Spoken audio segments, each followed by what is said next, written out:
తెలంగాణ సమాజం ఆకలైనా భరిస్తుంది కానీ అవమానాన్ని మాత్రం భరించదని సీఎం రేవంత్ రెడ్డి అన్నారు. సమన్యాయం కోసం ఈ ప్రాంతం కొట్లాడిందని ఈ పోరాటంలో వేలాది మంది నేలకొరిగారన్నారు. పోరాడి నేలకొరిగిన వీరుల స్ఫూర్తిగా ఉద్యోగాలు బాధ్యతలు చేపట్టాలని తెలిపారు.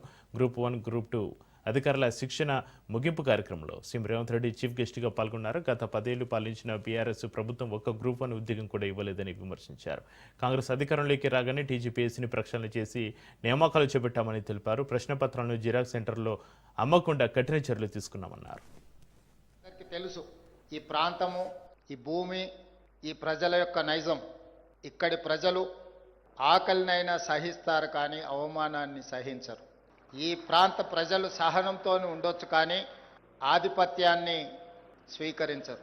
ఇది కొన్ని దశాబ్దాలుగా రాచరికం నుంచి ప్రజాస్వామ్యం వరకు ఈ ప్రాంత ప్రజలు, ఈ ప్రాంతం యొక్క విద్యార్థులు తండాలలో, గూడాలలో, మారుమూల పల్లెల్లోనే కాదు, ఉస్మానియా, కాకతీయ యూనివర్సిటీల నేపథ్యాన్ని మీరు అందరు చూసిండ్రు.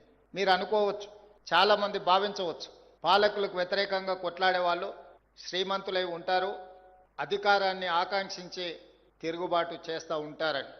అది నిజం కాదు. రామ్జీ గోండ్, కొమరం భీం ఏ రాజ్యాలో, ఏ మనులు మాణిక్యాల కోసమో కొట్లాడలే. ఆదివాసీల జీవితాలలో వెలుగు కోసం ఆనాడు వాళ్ళ మీద ఆధిపత్యం చెలాయిస్తుంటే వాళ్ళు తిరుగుబాటు చేసారు. అంతకంటే వెనక్కి వెళ్తే కాకతీయ సామ్రాజ్యం మీద తిరుగుబాటు చేసిన, తలెత్తి నిలబడి కొట్లాడిన సమ్మక్క సారలమ్మ, జంపన్న గురించి నేను మీకు చెప్పాల్సిన అవసరం లేదు. ఈనాడు జనంలో నుంచి వచ్చిన వనదేవతలుగా ఈరోజు గౌరవించబడుతున్నారు సమ్మక్క సారలమ్మ. అంటే ఆనాడు కాకతీయ సామ్రాజ్యం చక్రవర్తులు వాళ్ళ మీద చెలాయించాలనుకున్న ఆధిపత్యానికి ఎదురొడ్డి నిలబడ్డానికే ఈనాడు వాళ్ళు వనదేవతలై మనం ప్రత్యక్షంగా వాళ్ళని కొలుస్తున్నాం. మీకు అందరికీ తెలుసు, ఈ